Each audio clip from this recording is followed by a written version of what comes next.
Hi, I'm Johnny. I'm a global artist ambassador for FENIX360, and I'm joined today by the photographer and writer, KAREN Montero. Hi, KAREN. How are you?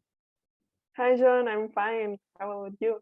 Oh, I'm doing great too. Listen, thank you so much for joining me today, KAREN. And I'm excited to share your story in becoming both a photographer and also a writer. But I'd like to share some of your photography work first with our audience, if that's okay with you. Yeah, sure. Great. Okay, great. All right, let's look at some of the photographic imagery and art from KAREN Montero.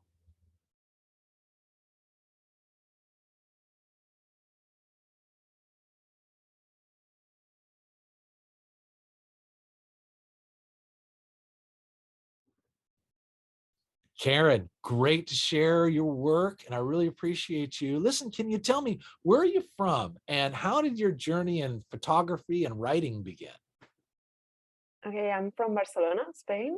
Barcelona. I am still living here, and I started in photography. I always loved photography since I was little. I was with my father taking pictures all the time. He also loved photography, so I think I was.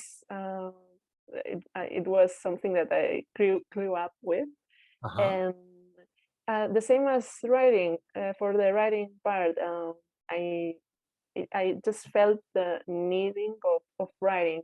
So it just appeared in my routine and I started doing it, and then it became a necessity of working on it. So that's Right. why I started. It became your profession. But originally, I mean, did you Yeah. find out that you had these writing skills and this ability? Did you discover that at a young age, or did that happen more kind of in secondary school, or I mean, were you in English classes and writing essays was easy for you, or? It was my favorite subject Yes. in the school, and I had always the best score. Like I always enjoyed those tasks. So yeah, I discovered it when I was little. That's cool. And listen, and I can appreciate it too, because I also have been much more attracted to the written word and writing and storytelling than ever I was connected with math or, so at any rate, writing is something that I just love listening to and hearing and reading stories. So I'm happy for you that you found passion in writing, and also in photography that your dad was also into as well. That's cool. Now, listen, in becoming a writer, and because you've done writing as a journalist and written for magazines, and I know we'll learn also about how you're working on a book coming up. But let me ask this question. Were there other writers or books in particular that you read that inspired you, like, oh, I really want to be a writer, or I just loved these particular authors? I think it happened more in the future. Like I always had this needing inside me to write. So as I love writing, I also love reading, and I was reading a lot, not just since I was little, but when I grew up. I can say reference, or names references like I don't know. I love this Chilean author called Alberto Fuguet.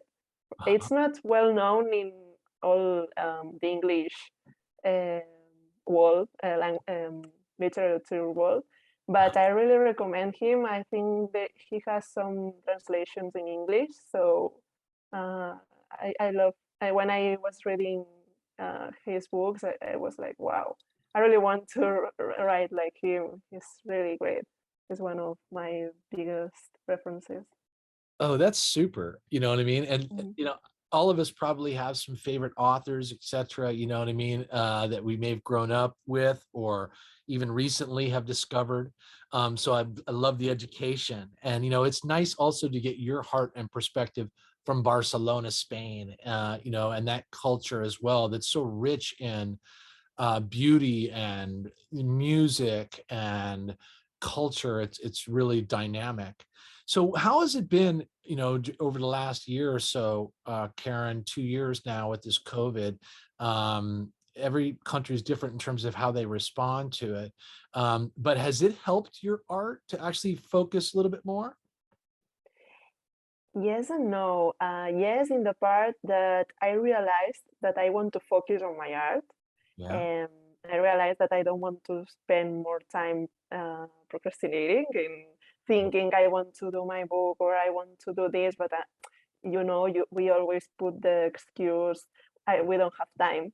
But we had time, no? These months that we had lockdown, and so that part was positive. But on the other part, being closed sometimes doesn't give you more inspiration. You feel tired sometimes. You need to relax when before you had more energy. So in that part it was more negative. But yeah, I can say the positive part was bigger than the negative. Well, that's good. And I always try and look at things that way too. You know what I mean? The things are more positive than Mhm. negative, even when we're faced with the negative stuff, right? Mhm. For whatever reason we are faced with those things, they're for learning. And out of that adversity, a lot of times is where art is really, birthed. It comes forth, is when we're Mhm. struggling. So at any rate, I'm very much looking forward to the fact that you're going to be dropping a book soon. So tell me about the book that you're working on. Yeah, I started working on my book lately, Uh-huh. last year. Now I'm in like the very beginning part. Like I'm still reading a lot about some subjects. I'm interviewing people. I Pulling started research together. writing, Yeah. Uh-huh. hmm and I have my like map of the book and Uh-huh. some parts written, but it needs more time, of course. Yeah. I can say maybe the whole year or at least the first 6 months of the year to have something more visible. Understood. Substantial. Mm. Now that you've linked in these elements that you have already envisioned in your outline, of the story. So at any rate, we'll be looking forward to that. Now, let me ask this question then, Karen. You'll be, once you do have the book published and ready, you'll be promoting it on your social channels, right? Yeah, sure, sure, absolutely. Oh, great. Well, that's what we'll do then. We will tune into your social links that you'll find below our interview today for Karen Montero and anticipate some of their writing work coming forward. And we're going to look forward to having you on FENIX360. So, Karen, thank you so much for joining me today from Barcelona. I really appreciate you. Thank you, John, for having this opportunity for me. It's our pleasure. You take good care.